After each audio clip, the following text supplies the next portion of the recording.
Boss, ano, so nakarating na tayo dito sa may Tanay Rizal. So kailan, so papakawalan natin to ibon na ito na si Owl pa yun, Owl yan.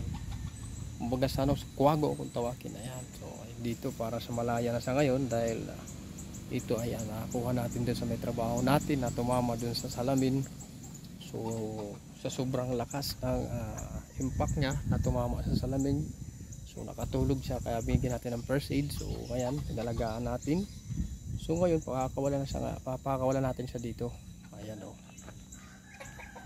Yan, sumaluwag-luwag dyan. Diyan natin siya papakawalan. Paliliparin natin dyan para malaya na siya.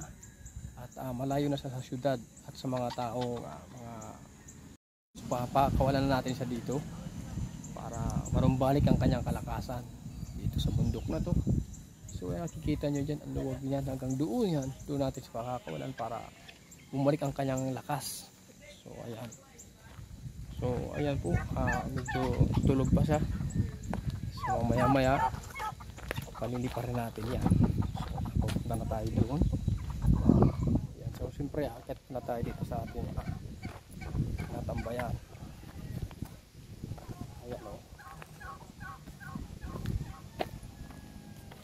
Gusto ko sanang dalhin sa wildlife, so dito na lang, diniretso ko na dito sa bundok para tuloy-tuloy natin siya pakawalan.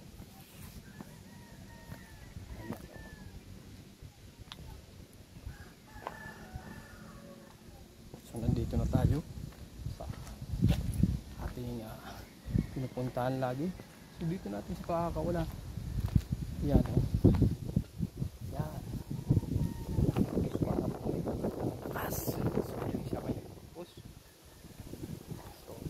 Dahil medyo malayo-layo yung biyahe namin. Ayan. So kapit na kapit sa loob. Mga boss ha. Ayan, malakas na siya. So paliliparin na siya natin dito. Ayan. Para meron sa mga kasama mga kapwa niya ibon. Ayan. Ayan, malakas na siya. So dito, okay, kita nyo yan. Mag-isa lang tayo, paliliparin na natin.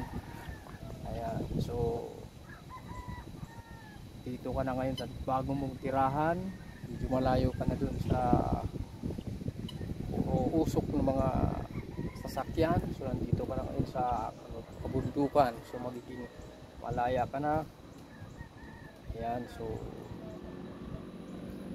sana walang makahuli sa'yo ng mga pasaway na mga nanguhuli ng ibon. Sana hindi ka nila mahuli at dumami pa kayo. Ayan. So ito po yung ibon na yan mga boss, si Kuwago, si Owl. Ayan, Owl kung tawagin. Kitang kita nyo po mga boss. So, sana maging masaya na sa dito sa kanyang lugar. Ayan, kasi sinecured po natin siya sa nangyari sa kanya na alauna ng umaga, tumangga siya doon sa salamin. So tumama yung mukha niya, pati yung pakpak niya. So binigyan natin siya ng first aid para bumalik ang kanyang karamdaman. So medyo okay na siya. Tapos yung pakpak niya okay na rin, magaling na siya. So ayan mga boss, oh. Yan.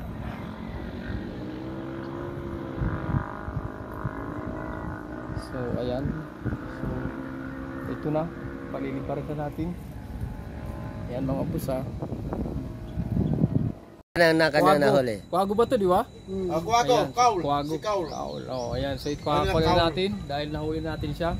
So ngayon malakas na siya, tapos yung pakpak niya okay na. Ay, ibig sabihin, So, boss, dito inalagaan mo natin siya, boss. pa- Inalagaan mo muna siya. Oh. Ilang araw mo siya inalagaan bago bago siya nagkaroon ng lakas? Okay. Ilang days, ilang days? Tatlong araw. Yun, oh. Congrats, boss. Tarogs, okay yan, okay yung ginawa mo. Yellow ay. Kita po yung mouth na yan. Ayan, dito natin kawalan. So dito na ha. Paliliparan natin. Okay. Yun, oh. Uy, ganda. Ayun o. Okay na, okay. Ayos. So ayun, malaya na siya ngayon, malakas na. Ayan. So So ligtas na sa dun sa mga lugar na maraming nanguhuli ng ibon. Kaya pangalagaan natin yung mga hayop sa kagubatan. Ayan, kailangan natin pahalagahan. Ayun, so pag kinakuha na natin siya, kaya marumbalik ng kanyang kalikaang lakas. So hanggang dyan lang tayo mga boss. Maraming salamat. Okay.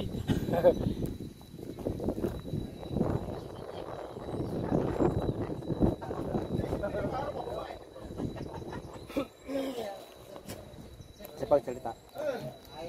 So ayan, hanggang dito lang tayo mga boss. Maraming salamat sa inyo.